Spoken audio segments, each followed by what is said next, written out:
How's it going? I've been busy working out the finer, annoying, devilish details of my new life, my new world. I have been living in my car and working in and out of my car since January 25th.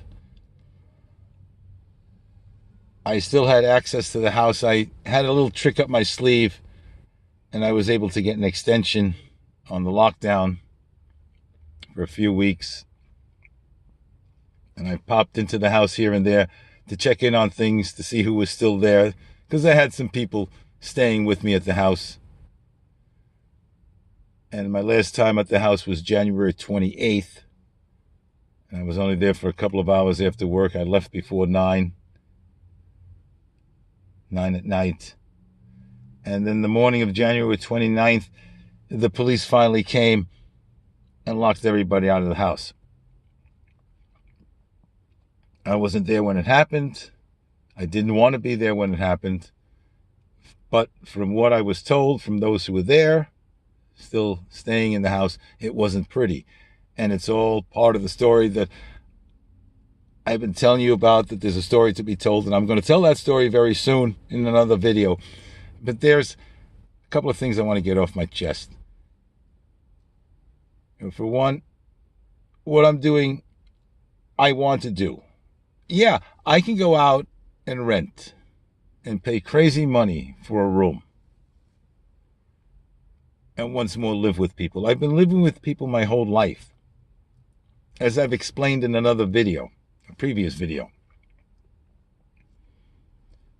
Whether it's a roommate or friends or family, I have always lived with somebody, and I want to live with myself for a while. I wanted to do it in an RV. Instead, we're doing it in my car, temporarily. Eventually, I will get the RV. It's just going to be later than sooner. Best laid plans, anyway. But I am having a blast. Like I said, there's a few finer,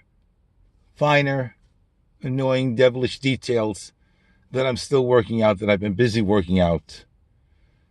But hey, I got plans. We're going to have some fun because, as I've mentioned in a previous video, all my obligations are done. I have no further attachments, no wife, no kids, no nothing.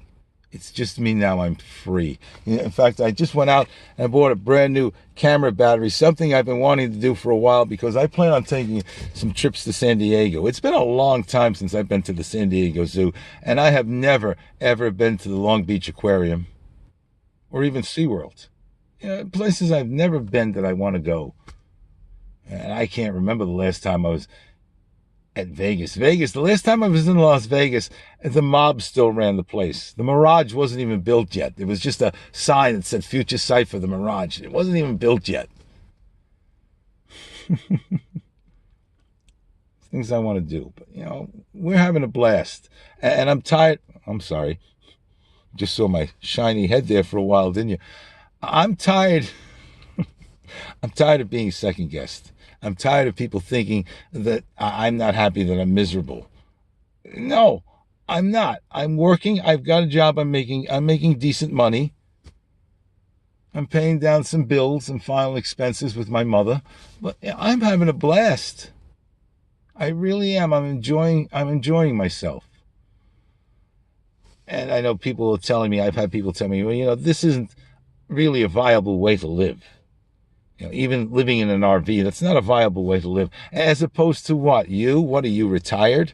And yet you're still working because you need something to supplement your income? You're not making ends meet even with your retirement, your 401k? Really? The golden years? They call them the golden years because you need a lot of gold. Yeah.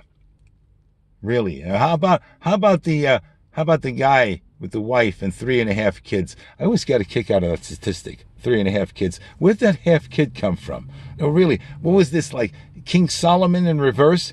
They decided to splice the kid and take their chances? Really? 3.5 kids? What? What the hell? Well, really.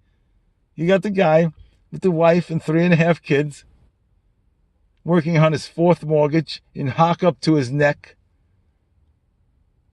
living paycheck to paycheck, and that's a viable way to live. Yeah, he's sitting there in front of his TV listening to the mainstream media convince him that he's happy. He's part of the brainwash herd. Really. Viable way to live. Everybody's got their own viable way to live. You think Mountain Men is a viable way to live? Mountain Men on CNN? They're on CNN. The History Channel. Blame it on my latent cough there. I don't know. CNN. Where'd that come from? CNN. Anyway, I'm just tired of being second guessed. I really am. It's just annoying. I have to have a drink of my Coca-Cola. Should I block the not show it? Wait. Are they going to flag my video now because I flashed a bottle of Coca-Cola in my video for a second? It's getting crazy out there. Really, it is. Yeah, I'm crazy enough to mistake CNN for the History Channel, you know. Anyway, another thing I'm really tired of, is people giving me stupid advice. Such stupid-ass advice that not even they would follow their own stupid-ass advice. No, really. Seriously. I'll give you an example. A few weeks ago, I gave a friend a call to see if he was home and be okay if I cruise by in a few hours and hang out for a while. And he said, yeah, swing by. I haven't seen him in a couple of weeks. And when I got there, I had another friend that was over there. We'll call him friend. Right now he's on my shit list right now. And he had brought his friend, who I know. Unfortunately, I'd rather not know him. The friend of a friend, you know, I know him, but that's it, you know. Mr. Pseudo-intellectual. Yeah, Mr. Pseudo-intellectual, who thinks he knows better than everybody else. Former hippie turned yuppie. Going back to those bygone days of Haight-Ashbury. Is that how you say it? Haight-Ashbury? Those bygone days of Haight-Ashbury and Charlie Manson. Yeah, those two entities will forever be linked, like it or not. Haight-Ashbury and Charlie Manson, hippies. Oh, man. So this Mr. Pseudo-intellectual, he so much clever than everybody else. So clever that he bought a retirement home in Blythe, California. And for those of you not familiar with California, Blythe is the fucking armpit to California. In presidential terms, it is a shithole. Right? It's just in a bad location. You know, location matters. Location.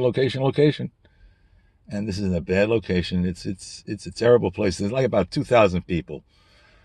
And the only form of entertainment there was the bowling alley, although he told me, Mr. Pseudo-intellectual told me, that they had closed the bowling alley. So I guess they got to go to, San Bernardino for their form of entertainment.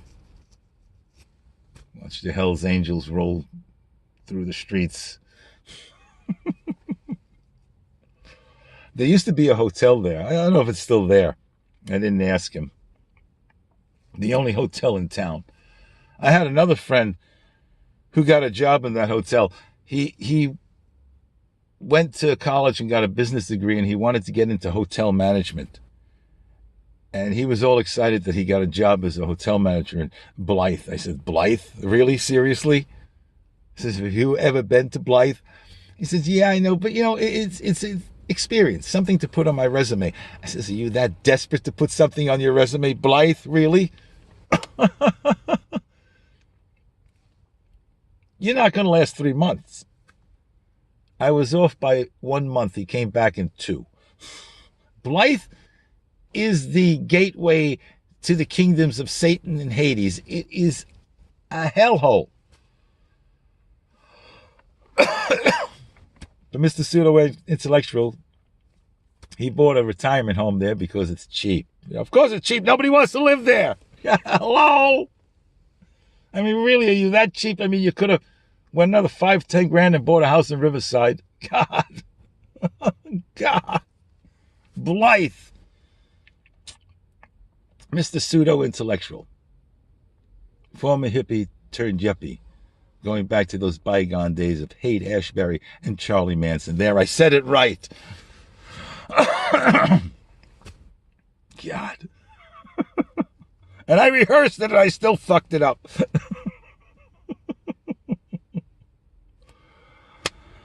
So anyway, we're all sitting there talking. We're talking about RVs. The RV I want to buy. I do want to buy a small RV. So Mr. Pseudo-intellectual comes up with this great idea. He says, why don't you buy a boat? A boat. What the hell am I going to do with a boat? I need at least a 20-footer or a 25-footer. And we're talking about a cabin cruiser. And where am I going to put it? There's no available slots anywhere in Southern California that I know of. From what I understand, Dana Point, it's like a 6-year wait. And those slots aren't cheap when you finally get one. I mean, really, a boat? Really? The hell am I going to do with a boat? No place to put it. He said, you can dry dock it. You can put it in a trailer. You can put it on a trailer. How am I going to live in a boat that's dry docked? Put it on a trailer? Really? So basically, what you're telling me is that I should cart around an amphibious trailer. Really? Basically, we're back to an RV, land RV, put it on a trailer. What's the point of having a boat if I have no place to put it but a trailer? How am I going to live with it on a trailer? Really, seriously, guy. Boats are great. They're fun. They're fun. Give me a fucking break. I have zero experience with boats. At least very little. When I was a kid growing up out on Long Island, we used to go out to a place out in Mauritius Bay. They used to rent rowboats, $3 for the whole day. We used to row across I think it was Fire Island. There was a clam bed on the other side there. We used to go clamming. My father bought a boat with a little 13-footer with an outboard Evinrude engine. We took it out one or two times. That was it. Yeah, that's my experience with boats. I don't know nothing about boats. I don't need a boat. You know what his logic was to me buying a boat? This was his logic. Mr. Pseudo-intellectual. Former hippie turned yuppie from the bygone days of Haight-Ashbury and Charlie Manson. This was his logic to me buying a boat. Wait for it. Because women get naked on boats. That's his logic. Because women get naked on boats. Women get naked in cars. They get naked in parks. They get naked down seedy, grungy alleyways. They get naked. You don't need a boat for a woman to get naked. Besides sex, really, sex, and boobs and crotches, whatever. Sex is the farthest thing from my mind right now. I'm trying to pick up the pieces to a shattered life here. Really, technically. And you're talking about women getting naked in boats. That's a good way to buy a boat. That's the logic. Yeah. No. It just doesn't work for me. Women right now or sex. It doesn't, no. Not even on my priority list. Not even on it. Much less at the bottom. Not. Women get naked on boats. Unbelievable. And no, I'm sorry. For the time being, right now, I'm MGTOW. That's what I told him. And he gave me this blank look. He said, you don't know what MGTOW is. It's men going their own way. And he kind of smirked. He says, oh, a little acronym to a way of life. How clever, Mr. Condescending, pseudo-intellectual, former hippie turned yuppie from the bygone days of Haight-Ashbury and Charlie Manson. It wouldn't surprise me one bit if this asshole knew Charlie Manson, hung out with him on the ranch. It wouldn't surprise me one bit. No, really. I mean, there were a lot of people on that ranch hanging out with Charlie, other than the few that we know.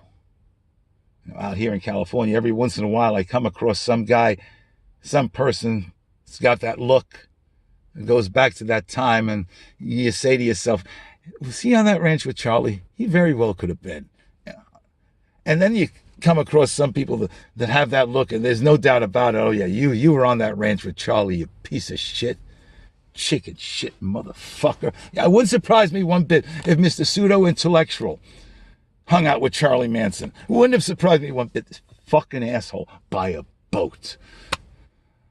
Obviously, he didn't watch Pawn Stars enough on the History Channel.